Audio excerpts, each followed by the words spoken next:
तो दोस्तों, शिखा ने लगाया अजूनी पर अरविंदर के मर्डर का इल्जाम। दरअसल अरविंदर का एक्सीडेंट हो जाता है तो शिखा रविंदर के घर आती है। अजूनी शिखा को देखकर रविंदर से कहती है कि इसने ही अरविंदर वीर जी को मारा है। फिर रविंदर अपनी गन निकालता और शिखा पर तान देता है।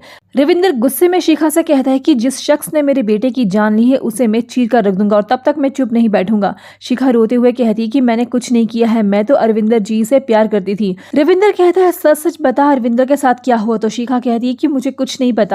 आयुषी कहती है ये झूठ बोल रही है पापा, उस दिन ये वीर जी के साथ ही। शिखा कहती है उस दिन अरविंदर मुझे छोड़कर यहाँ घर के लिए निकला था, मुझे सिर्फ इतना ही पता है। राजवीर कहता है तो फिर अब तक छिप क्यों रही थी, कहाँ थी अब तक? शिखा कहती है मैं डर गई थी, मुझे लग रहा था कि मेरी जान को भी खतरा है, कोई मुझे भी मार डालेगा, क्योंकि अरविंदर का एक्सीडेंट नहीं हुआ है बल्कि उसका किसी ने मर्डर किया है। अरविंदर का मर्डर हो गया। ये सुनकर रविंदर शिखा पर बंदूक तानता है तो शिखा कहती है मार डालो मुझे, वैसे भी मेरे जीने का क्या फायदा, शादी से पहले मुझे विधवा कर दिया इन लोगों ने। मेरी बात का यकीन करो अंकल जी, अरविंदर का एक्सीडेंट नहीं हुआ है, उसे मारा गया है और ये किसने किया है वो भी मुझे पता है। रविंदर कहता है कौन है वो, जल्दी बोल। शिखा कहती है वो आदमी नहीं औरत है और वो है अजूनी। ये सब कुछ अजूनी ने ही किया है। अजूनी कहती है ये झूठ बोल रही है, मैंने ऐसा कुछ नहीं किया है। फिर राजवीर शिखा से कहता है कि अभी तक तो कह रही थी कि मुझे कुछ नहीं पता, तो अब क्या तुझे सपना आया है? शिखा कहती है मैं झूठ नहीं बोल रही हूँ, मुझे सब कुछ पहले से ही पता था, पर मेरे पास कोई सबूत नहीं था इसलिए मैंने कुछ कहा नहीं। अजूनी राजवीर से कहती है कि मैं ऐसा क्यों करूंगी और मैं ऐसा कर कैसे सकती हूँ, ये झूठा इल्जाम लगा रही है मुझ पर।